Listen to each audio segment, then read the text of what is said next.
Good morning friends. आज है 2 अप्रैल और बात करने वाले हैं 1 और 2 अप्रैल 2019 से रिलेटेड जो मोस्ट इंपॉर्टेंट करंट अफेयर्स बने हैं उन सभी को अपन डायग्राम के माध्यम से और क्विज के माध्यम से सोल्व करेंगे। तो वीडियो को जल्दी से लाइक कर दीजिए ताकि मोटिवेशन मिलता रहे और अपने दोस्तों के साथ में इस वीडियो को शेयर कर देना ताकि सभी को अपनी स्टडी के अंतर्गत बेनिफिट मिल सके। तो देखिए बिना वक्त हुए आज का लेसन अपन शुरू करते हैं। आज का पहला क्वेश्चन है, इसरो ने उपग्रह जिसका नाम है EMI-SAT, ये जो उपग्रह है वो कहाँ से लॉन्च किया है ये आपको बताना है।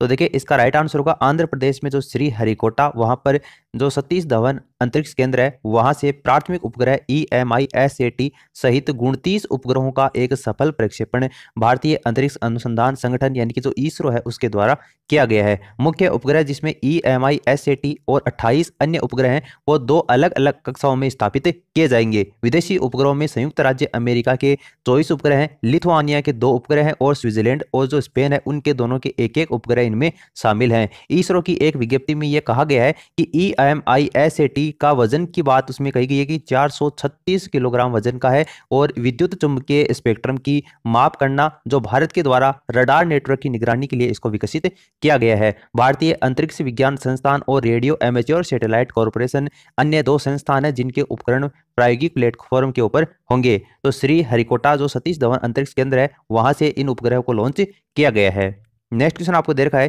किस राज्य ने 1 अप्रैल को अपना 84वां स्थापना दिवस मनाया है। तो देखिए इसका राइट आंसर होगा ओडिशा राज्य ने मनाया है।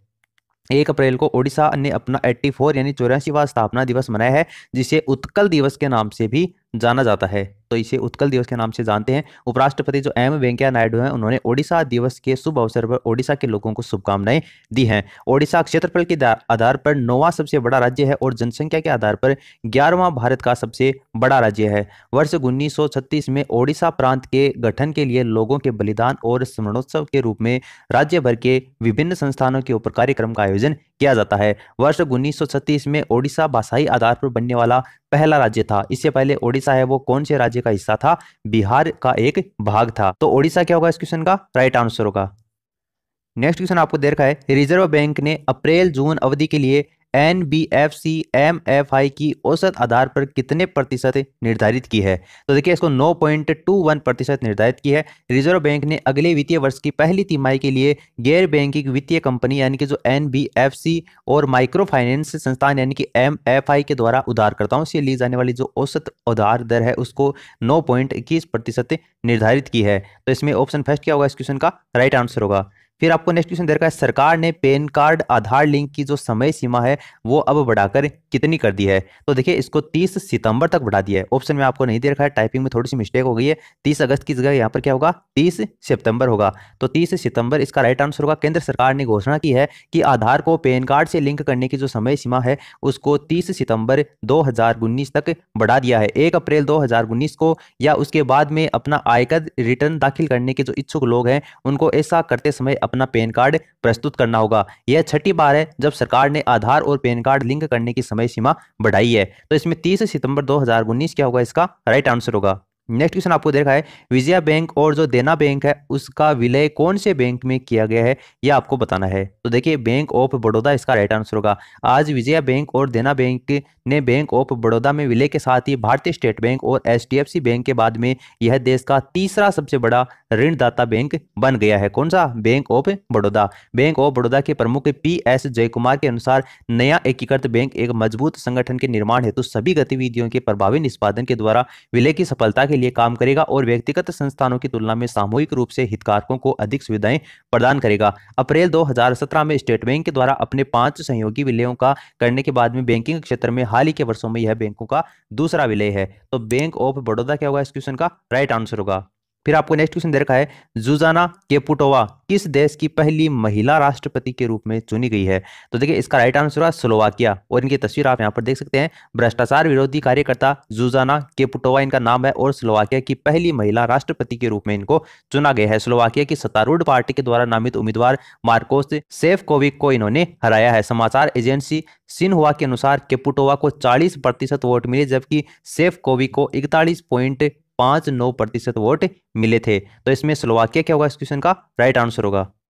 नेक्स्ट क्वेश्चन आपको दे रखा है, आईसीआईसीआई बैंक का एमडी और सीईओ के रूप में किसे नियुक्त किया है? तो देखिए इसका राइट आंसर का विजय चंडोक को नियुक्त किया है। विजय चंडोक को आईसीआईसीआई बैंक के कार्यकारी निदेशक के रूप में 7 मई 2019 से आईसीआईसीआई सिक्योरिटी के एमडी और सीईओ के रूप में ये अपना कार्यभार संभालेंगे। और ये किन की जगह लेंगे? शिल्पा नवल कुमार है, उनकी जगह पर विजय चंडोक को चुना गया है। जो चंडोक है वो भारतीय प्रौद्योगिकी संस्थान यानी कि जो बनारस हिंदू विश्वविद्यालय उनसे मैकेनिकल इंजीनियरिंग में इन्होंने ग्रेजुएशन की है, और Narsee Monjee Institute of Management Studies Mumbai से इन्होंने परास्नातक की डिग्री हासिल की है। आईसीआईसीआई सिक्योरिटी लिमिटेड भारत में कॉरपोरेट वित्तीय संस्थान, उच्च निवल संपत्ति वाली जो व्यक्ति हैं और जो खुदरा निर्देशक को संस्थागत और जो खुदरा ब्रोकिंग, मर्चेंट बैंकिंग और सलाहकार सेवाएं प्रदान करती है। तो विजय चंडोक को इसके एमडी और सीईओ के रूप में नियुक्त किया है। फिर आपको नेक्स्ट क्वेश्चन दे रखा है, प्रवासी भारतीय सम्मान किसे प्रदान किया गया? तो देखिए प्रवासी भारतीय सम्मान डॉक्टर राजेंद्र जोशी को प्रदान किया गया है। ऑप्शन थर्ड इसका राइट आंसर होगा। वैज्ञानिक हैं डॉक्टर राजेंद्र जोशी, उनको भारत के राष्ट्रपति जो रामनाथ कोविंद हैं उन्होंने प्रवासी भारतीय सम्मान से सम्मानित किया है। स्विट्जरलैंड निवासी एनआरआई हैं डॉक्टर राजेंद्र जोशी, आरयूजे ग्रुप के संस्थापक और अध्यक्ष हैं। स्विट्जरलैंड में भारतीय राजदूत सीबी जॉर्ज ने डॉक्टर जोशी को स्विट्जरलैंड स्थित उनके आवास पर राष्ट्रपति के द्वारा हस्ताक्षरित पुरस्कार उद्धरण भी प्रदान किया है। प्रवासी भारतीय सम्मान भारत सरकार के प्रवासी भारतीय मामलों के मंत्रालय के द्वारा चुने हुए क्षेत्र और जो पेशे में असाधारण और सराहनीय योगदान को सम्मानित करने के लिए दिया जाने वाला एक पुरस्कार है। तो डॉक्टर राजेंद्र जोशी को यह प्रदान किया गया है। उसके बाद में नेक्स्ट क्वेश्चन आपको दे रखा है, अनुभवी पत्रकार जिनका हाल ही में निधन हो चुका। तो देखिए उनका नाम है प्रफुल्ल राजगुरु और इनकी तस्वीर आप यहाँ पर देख सकते हैं। अनुभवी पत्रकार और शिक्षाविद हैं प्रफुल्ल राजगुरु। 82 वर्ष की उम्र में इनका निधन हो चुका है। 1997 में जोरहाट के डीसीपी गर्ल्स कॉलेज के अंग्रेजी विभाग के प्रमुख पद से ये रिटायरमेंट हुए थे। राजगुरु ने 4 पुस्तकें लिखी हैं और वह असम साहित्य सभा जैसे कई सामाजिक संगठनों के सदस्य भी रहे हैं। तो अनुभवी पत्रकार हैं जिनका भी हाल ही में निधन हो चुका है। नेक्स्ट क्वेश्चन आपको दे रखा है, एशिया में अपनी सबसे बड़ी ऊर्जा भंडारण प्रणाली का निर्माण किसने किया है? तो देखिए इसका राइट आंसर होगा टेस्ला ने किया है। टेस्ला ने जापान में ट्रेनों के लिए ऊर्जा की मांग को कम करने और आपातकालीन बैकअप ऊर्जा प्रदान करने हेतु जापान में ओसाका जो ट्रेन स्टेशन है उस पर एशिया में अपनी सबसे बड़ी ऊर्जा भंडारण प्रणाली विकसित की है। इसे जापान के ओसाका में एक रेलवे ऑपरेटर कितेत्सुकु के साथ में साझेदारी के साथ में लॉन्च किया गया है। तो ऑप्शन थर्ड क्या होगा इस क्वेश्चन का राइट आंसर होगा। फिर आपको नेक्स्ट क्वेश्चन दे रखा है, हाल ही में चिली के सेंटियागो स्थित पाब्लो नेरुदा संग्रहालय का दौरा किस भारतीय राजनेता ने किया है? तो देखिए राष्ट्रपति रामनाथ कोविंद है जो कि 3 देशों की यात्रा के ऊपर 8 दिनों की यात्रा के ऊपर चल रहे हैं, जिनके वीडियो आपको रेगुलर प्रोवाइड होते हैं और रेगुलर कौन कौन से समझौते करते हैं, कौन कौन से देश का राष्ट्रीय सम्मान इनको प्रोवाइड करवाया जाता है, आपको रोजाना बताया जाता है। आपको पता होगा कि राष्ट्रपति रामनाथ कोविंद इसका राइट आंसर होगा। चिली के सेंटियागो स्थित जो पाब्लो नेरुदा संग्रहालय है उनका दौरा किया है इन्होंने और इनकी तस्वीर आप यहाँ पर देख सकते हैं। 3 दिवसीय चिली यात्रा पर गए हैं और राष्ट्रपति भारतीय व्यापार समुदाय से भी मिले हैं और भारतीय समुदाय के साथ में इन्होंने बातचीत भी की है। जो रामनाथ कोविंद है वो चिली यूनिवर्सिटी में युवा विज्ञानी के साथ में भी बातचीत करेंगे और राष्ट्रपति रामनाथ कोविंद 25 मार्च से लेकर 4 अप्रैल तक 3 देशों की यात्रा पर गए हैं, जिसमें आपका एक तो क्रोएशिया शामिल है, एक बोलीविया शामिल है और एक चिली देश शामिल है। तो चिली है वो इसका लास्ट विजिट है, उसके बाद में वापस वो भारत देश लौट जाएंगे। उसके बाद देखिए नेक्स्ट क्वेश्चन आपको दे रखा है, Yonex sunrise India open badminton tournament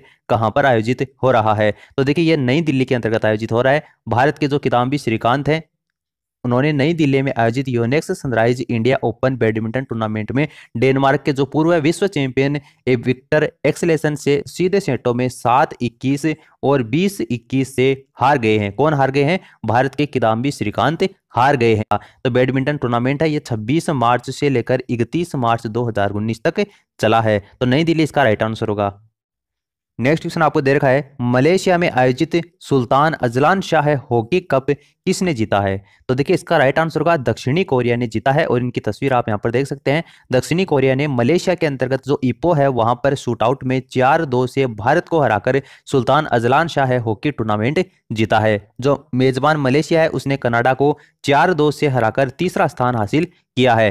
फिर आपको नेक्स्ट क्वेश्चन दे रखा है, मियामी ओपन 2019 की पुरुष एकल ट्रॉफी किसने जीती है? तो देखिए इसका राइट आंसर होगा रोजर फेडरर ने जीती है। स्विट्जरलैंड के रोजर फेडरर हैं, उन्होंने मियामी के डॉल्फिन NFL स्टेडियम में आयोजित के जॉन इस्नर को फाइनल में 6-1 4-1 से हराकर मियामी ओपन 2019 का टूर्नामेंट जीता है। तो देखिए दोस्तों, इस तरीके से 1 और 2 अप्रैल 2019 से रिलेटेड जो मोस्ट इंपोर्टेंट करंट अफेयर्स बने हैं सभी के बारे में अपन ने बात की है। वीडियो अच्छा लगा तो इसे लाइक करके मोटिवेट करें, अपने दोस्तों के साथ में इस वीडियो को शेयर करें। अभी तक आप हमारे चैनल के नए मेहमान हैं तो सब्सक्राइब करने के साथ साथ में घंटी के आइकन को प्रेस कर लें ताकि लेटेस्ट अपडेट आपको समय समय के ऊपर मिलते रहें।